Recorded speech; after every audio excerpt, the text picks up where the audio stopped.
Hi Taurus, it's Jenny here with your June Tarot Horoscope. So as always, we'll just be pulling a single card for the month of June to see what's coming up. And so the first 2/3 of the month is Gemini season. And then we have solstice. So that'll be summer solstice if you're in the northern hemisphere, or winter solstice in the south. Whoops! Throw too many cards throwing on the ground. Then at solstice, we'll be rolling into Cancer season. So that's what's going to be coming up. We're going to be starting in air sign Gemini and then water sign Cancer. So we're just going to shuffle, try to not throw the cards on the ground again until something comes up. There, how about that? Okay, Taurus, you have the Five of Cups this month. So here we go. Five of Cups. This is what we have. We have this woman. She is mostly naked and she's standing at this threshold. She's kind of waving, could be in farewell, could be beckoning to this other figure down below. And through the archway, we see a whole scene. We've got this castle on the cliffs, ocean clouds, this whole kind of adventure happening there.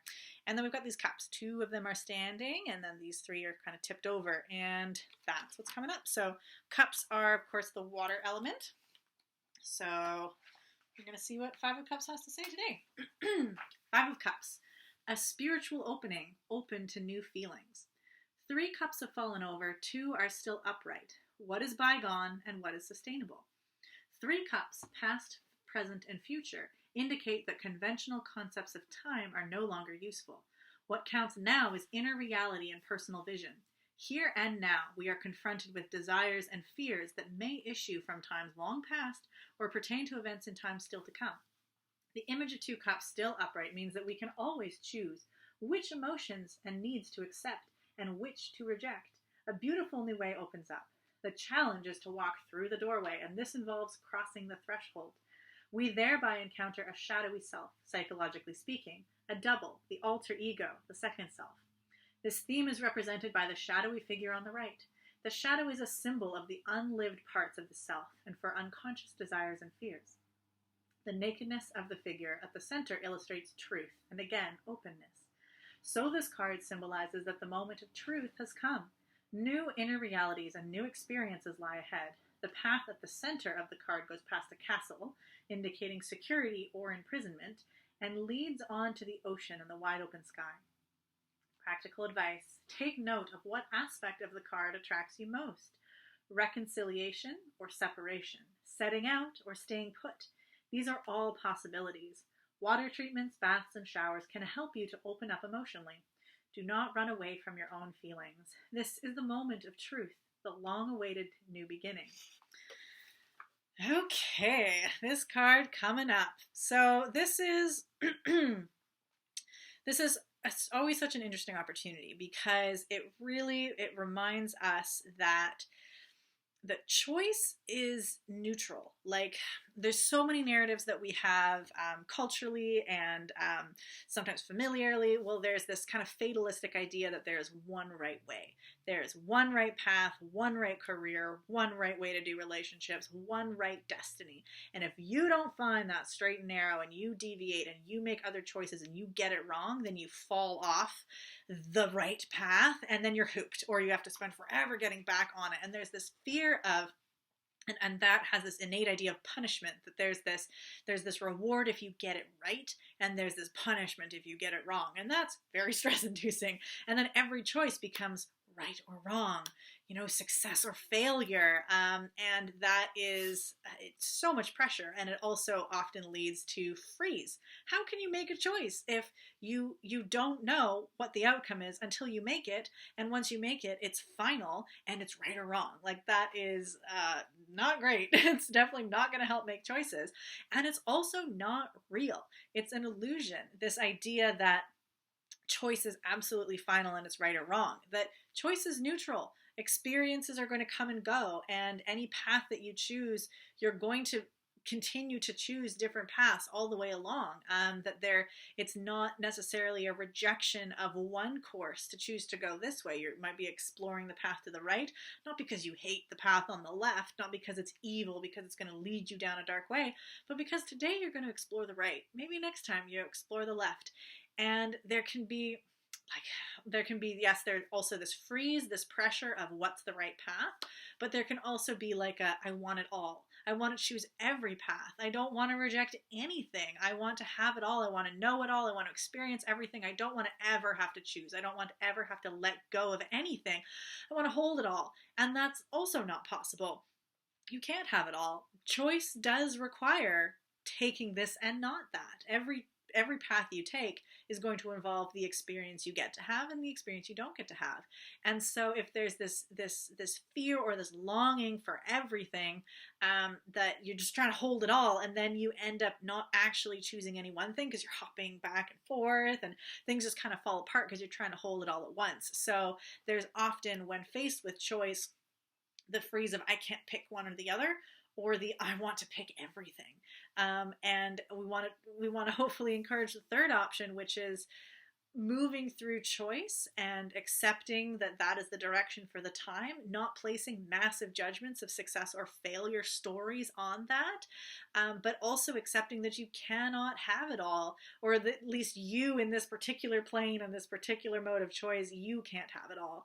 That there may be another version in the universe where you went left instead of right, and that unfolded as it unfolded. And that, there's all these kinds of concepts that anything that can happen is and does happen somewhere. And so in a, metaverse kind of sense, maybe you can have it all, but you in this particular existence, you have to just accept that choice involves having and letting go. You only got two hands. You can't hold everything. And that can be both very sad. There can be grief to not being able to have it all, and there can also be relief because the having includes uncomfortable things too. You're allowed to let things go. You don't have to carry every responsibility. You don't have to carry every grief. You don't have to carry every expectation and every possible mastery you could ever have. You can let things go and put it down, and you're not letting anybody down to make a choice. You're not letting yourself down. You're not letting the perfect version of you that you're trying to find by getting all the right choices. That's an illusion. You're just making a choice. And each moment that you make a choice, that's a present moment that you want to be able to feel into, and do it with this naked vulnerability where the choice that you make is based on the truth of your moment, the truth of the now, and that the now can involve, of course, the past and the future are integrated in the now. It's part of that idea of time isn't so linear that the past behind, the future forward, like it does kind of spiral in together. And so being in the present does involve connection with the past and future too, but lacking being in the now and being so projected into all the choices I made before or the choices I'm going to have to make again will be part of that paralysis. So needing to have a bit of like holding things a bit loosely might not always be your strong suit, Taurus. Like pretty earthy, like fixed, like things to be secure. And you can be like, some of you might be particularly stubborn, like to hold on to things. So if you had a particular dream of things being a particular way, it might be hard to be fluid of letting those things go. And, one of the typical interpretations of this card with these cups being knocked over is this idea of some things have to go, some things get lost, whether you let them go on purpose or whether it's an accident and you don't want them to go. And there can be this grief of, but I wanted that, but I wanted it to be that way. And that grief is totally understandable, to grieve the things that you can't have, to go right and then grieve that you didn't go left. But that grief should be cleansing and be fluid and move through you instead of holding on to it and using that grief to hit yourself over the head and to always second guess yourself, and to just be so locked at that choice point and be locked in what could happen, what should happen, what maybe could have happened. And that grieving it's something to try to practice, that letting go, to try to move through those choices consistently, with the consistency that you as a Taurus are capable of having, if you don't get too locked into that, but I wanted it to be this way, that stubbornness, or just, I need it to be a certain way. So that may be a particular challenge for you. This season, Gemini season, it's like anytime you get an energy that might be kind of contrasting to what your typical strength is, it can be a challenge. You're like, I don't want to work with that. That's kind of hard. But it can also be a gift. It can be this injection of, this energy might be hard for you a lot of the time, but now there's just a little bit more of it. So it might be easier to harness it right now. And Gemini energy is in some ways the opposite of Taurus. Taurus is fixed earth, very stable, the most stable sign there is. And Gemini is the most loosey-goosey sign as a mutable air sign. So that can feel like, we don't want to play together. I want to stay here and I want to be everywhere. But that Gemini kind of breath of fresh air, Gemini brings this lightness, this non-committal energy, which can be problematic sometimes if you really need to have a bit more consistency. But it can also, part of that non-attachment is holding things lightly, saying that honestly it really doesn't matter that much. Things come and go. Accepting that, not being so fixed and rigid about things or fearful, is one of the strengths of Gemini. Just to try new things. I can do this and then I can do that. I can go right and then I can go left. Like, and I'll get that chance again, and it's really not that bad. It's not that scary. Things are playful. That's the energy of Gemini. That can be a really great gift to you, and a really great gift for this card as well, which can be emotional. What's my choice? And Gemini energy can just kind of bring in, like, whatever you choose is great, and it doesn't have to define you for the rest of time. Choices will come up again. Sometimes even the same choices will come up again. You can continue to choose them, or you can choose different. Life and choices often come in spirals, and it's not like you only ever get one shot. You might get one shot in that particular way, but those lessons come back around and opportunities come back around. So you do have the chance to play the game again. So that's kind of the invitation that Gemini brings. And then we have solstice. And solstice is this energy of extremes. It can be this intense, energetic, vibrant lightness if you're in the northern hemisphere right now, or this more incubating, like heavier, tucked in kind of winter state if you're in the southern hemisphere. But it's that tipping point. It's things are as extreme as they're going to get, and we're about to bring back in the contrasting element, bringing back the dark into the light, bringing back the life into the death, all of that. Ooh, we're balancing ourselves, because balance is this continuum. It's not a fixed point where everything's the same. It's where we flow evenly from the extremes that we can experience. So those extremes can be can be the extremes of your choices, the extremes of your emotions.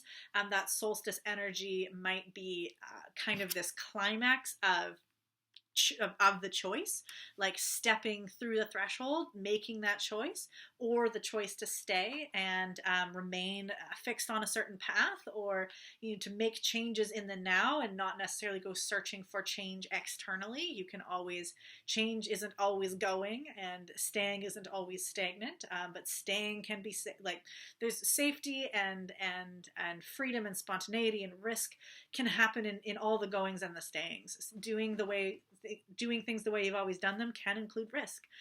Risk that things are not going to grow, risk that you're not going to have that things aren't going to change. And that's also can be security. It's familiar. It's safe, or it has the perception of safety because it's familiar. Might not actually be safe. And likewise, going into the unknown is dangerous, but there's opportunities, and it seems like it's dangerous because it's new. So there's all of these kinds of paradoxes that multiple things can be true at once. The light and the dark is always mixed up together. The safety and risk is always mixed up together. And ultimately it just comes down to choice, because all things are contained in all of those choices: the risk, the danger, the joy, the dark. Every choice is going to have that in some particular way. And so again, that can lead to paralysis if you're thinking there's one right way to do it. But it can also just be so freeing, which is no matter which way you go, all of the things that we have to experience in life are going to be present, just in one way or another. So you get to make that choice. And so solstice might feel like more of that choice point. Again, it might not literally be solstice when you have a eureka choice, but that's what that energy is going to be building to, because then we get into Cancer season. Cancer season is all about nurturing something new. And so if we're looking at a choice point, a setting out or a staying, a different energy of intentionality now, when you're in the period of assessing Gemini season, what do I want to do, this, that, there's less intentionality because it's casting casting the net wide, and you haven't settled on anything yet. Whereas Cancer, there's intentionality because there's this new fresh thing, whether it's an actual infant, or I'm thinking of puppies, brand new pets, brand new hobbies, new relationships, new goals. There's something that's new and fresh, but it's still vulnerable. It still needs nourishment. It still needs to be protected. It's not ready to go out on its own yet. So Cancer energy is the mother archetype, whether you're actual mother or an actual female, it doesn't matter. The energy is there as the caretaker, the nurturer, the one who gives love and protection until that which is young grows and can stand on its own. So this is a great time, and it's very like nurturing. It's a water sign, so there's a lot of emotional capacity to it, and that emotion has to do with this investment of love and time and care and energy. So whatever that choice point you make, then Cancer season after solstice is going to help inject that that intentionality and that investment into it, so that you can now be focused in a loving way to whatever that choice may be. So whether you're still looking longingly back at the other choices, it's okay. Choices can, that it doesn't have to be absolute, and whatever it is that you feel around those choices is okay. So just gonna leave it at that, other than the last little line, which is do not run away from your own feelings. So whatever the feelings are, especially when we get into Cancer season, you might be having those feelings a lot about your choices. That's fine. Feelings are feelings. They can mean a lot, and they don't have to mean anything. They are just there to be held. Again, bringing that mother energy, just holding your emotions like you hold the emotions of an infant that's experiencing so many things, and just like, that's great. Work it out. Cry it out. We're here for you. You don't need to earn your existence. Like, it's fine. You can do that to yourself. You can bring that care and that nurturing care to yourself, which in and of itself can bring up a lot of emotions. A lot of people have complex relationships to motherhood and their own experience being mothered, or whichever it might be. So again, anytime we're in Cancer season, those emotions can come up. So try not to hide from them. Try not to run away from them. Just be kind to yourself and to others. So I'll leave it at that. So that's what's up for you for June. I would highly recommend, definitely up until solstice, with the Gemini energy strong, you can go to my YouTube channel and check out my Gemini season Pay What You Can workshop. It'll give you a little bit more info on the planetary transits that are happening, so more of the energies that you'll be working with throughout up until solstice. So a lot of that kind of choice point stuff would be really helpful for you. So check it out, Pay What You Can, so it's always accessible no matter where you're at. And I will see you next month. Best of luck, Taurus.